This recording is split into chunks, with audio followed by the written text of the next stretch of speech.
जय श्री कृष्णा। आइए सुनते हैं एकादशी पर गीता का यह अध्याय। श्री कृष्ण भगवान बोले, हे पार्थ, मुझ में मन लगा करके मेरे ही आश्रय होकर योगाभ्यास करते हुए मेरे स्वरूप का संशय रहित पूर्ण ज्ञान होगा।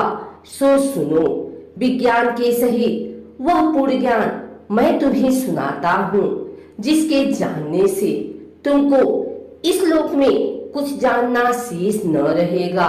सहस्त्रों मनुष्यों में से कोई एक सिद्ध प्राप्त के लिए यत्न करता है, और उन यत्न करने वाले सिद्धों में से जो कोई भी मुझे ठीक से जान पाता है, पृथ्वी, जल, अग्नि, वायु, आकाश, मन, बुद्धि और अहंकार, यह 8 प्रकार की मेरी प्रकृति माया है।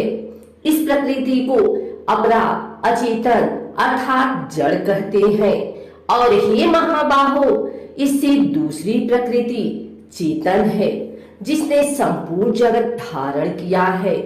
इन्हीं दोनों प्रकृतियों से सब प्राणी मात्र उत्पन्न होते हैं।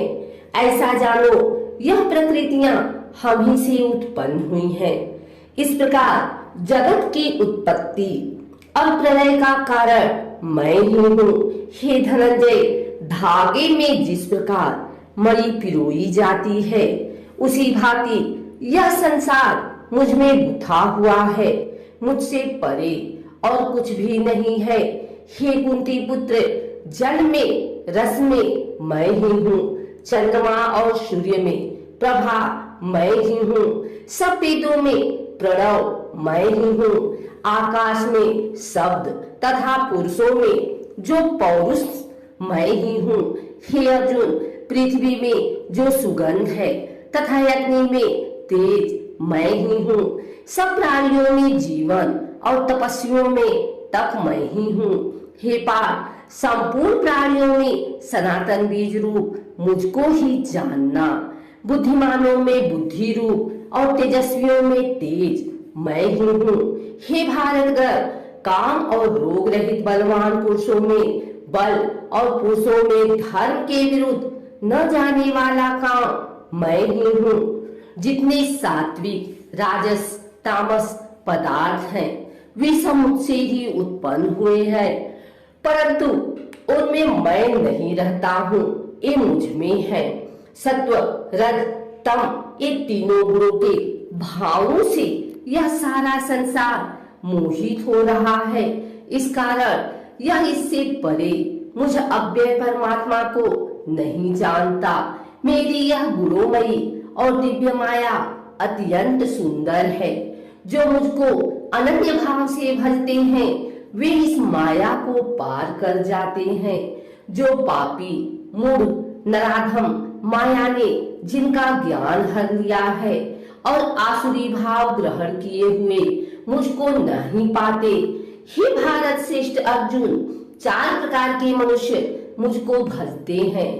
दुखिया, जिज्ञासु, ऐश्वर्य की कामना करने वाला और ज्ञानी, जिनमें सदा मुझ में एकाग्र चित्त और केवल मेरी, क्योंकि मैं ज्ञानी को अत्यंत प्रिय हूँ और वह मुझको प्रिय है। यद्यपि सब भक्त अच्छे हैं, तथापि ज्ञानी तो मेरी आत्मा ही है, क्योंकि वह मुझ में ही मन लगाकर मुझको ही सर्वोत्तम गतिमान मेरा ही आश्रय ग्रहण करता है। उनके जन्म के अनंतर ज्ञानी मुझे पा लेता है। ऐसा महात्मा अत्यंत दुर्लभ है। सब जगत को वासुदेवमय समझे। अपनी अपनी प्रकृति के नियम के अनुसार मनुष्य भिन्न भिन्न काम वासनाओं से अज्ञान में डूबकर उन फलों की चाहना से अन्य देवताओं के अधीन होकर उनकी उपासना करते हैं। हे अर्जुन, जो भक्त श्रद्धा पूर्वक जिस जिस देवता का पूजन किया करते हैं, उन पुरुषों की उस श्राद्ध को मैं दृढ़ कर देता हूँ। वह उस श्रद्धा से युक्त होकर उस देवता की आराधना करता है, फिर उसको मेरे ही रचे हुए काम फल प्राप्त होते हैं। परंतु उन अल्प बुद्धि वालों का फल नाशवान है। देवताओं की आराधना करने वाले देवताओं को मिलते हैं और मेरे भक्तजन मुझ में मिल जाते हैं। मेरे अव्यय अविनाशी अत्युत्तम स्वरूप को न जानकर मंदबुद्धि लोग मुझे अव्यक्त को व्यक्त देहधारी मानते हैं। मैं योग माया से आच्छादित होने के कारण सबको नहीं देखता हूँ। उसमें मूढ़ लोग अन्न आदि तथा अविनाशी मुझको नहीं जानते हैं। अर्जुन, मैं भूत भविष्य और वर्तमान के सब प्राणियों को जानता हूँ, पर मुझे कोई भी नहीं जानता। हे भारत, हे परतम, इच्छा और द्वेष उत्पन्न होने वाले सुख दुख आदि द्वंद्वों के मोह से जगत के सभी प्राणी भ्रम में फंस जाते हैं। जिन पुण्य आत्माओं के पाप नष्ट हो गए हैं, वह पुरुष द्वंद्व के मोह से छूटकर दृढ़ निश्चय करके मेरी भक्ति करते हैं। जो मेरा आश्रय लेकर जीवन मरण के दूर करने के अर्थ प्रयत्न करते हैं, वे पुरुष परब्रह्मा आत्मज्ञान और संपूर्ण कर्म को जानते हैं। जो आदिभूत अधिधीर और अधिज्ञ इन सब में व्यापक मुझे जान जाते हैं। वे समाधि निष्ठ पुरुष मरण काल में भी मुझको जानते हैं। श्री नारायण जी बोले, हे लक्ष्मी, अब 7वें अध्याय का महात्म्य सुनो। एक पटेल नाम का नगर था, जिनमें शंकुकुल वैश्य रहता था। वह व्यापार करने को नगर के बाहर कहीं को जाता था। रास्ते में शंकुकुल को सर्प ने डसा, वह मर गया। उसके साथी उसकी दाह क्रिया करके आगे को सिधारे। जब लौटकर घर में आए, उसके पुत्र ने पूछा, मेरा पिता शंकुकुल कहाँ है?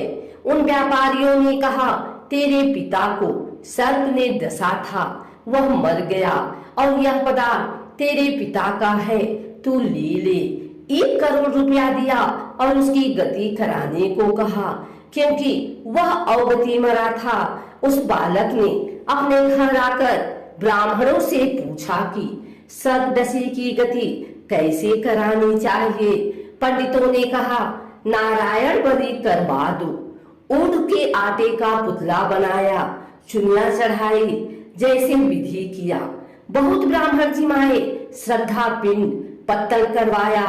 बाकी द्रव्य जो रहा चारों भाइयों ने बांटा। एक पुत्र ने कहा, जिस सर्प ने मेरे पिताजी को काटा है, मैं उसको मारूंगा। उन व्यापारियों से पूछा, वह ठौर मुझे बताओ जहाँ मेरा पिता शंकुकुल मरा है। व्यापारियों ने कहा, चल चलते हैं। वहां ले जाकर खड़ा किया, देखा तो वहां एक बामी है, जिसे कंदलों के साथ खोदने लगा। जब छेद बड़ा हुआ, वहां से एक सर्प निकला। कहा, तू कौन है? मेरा घर क्यों खोदता है?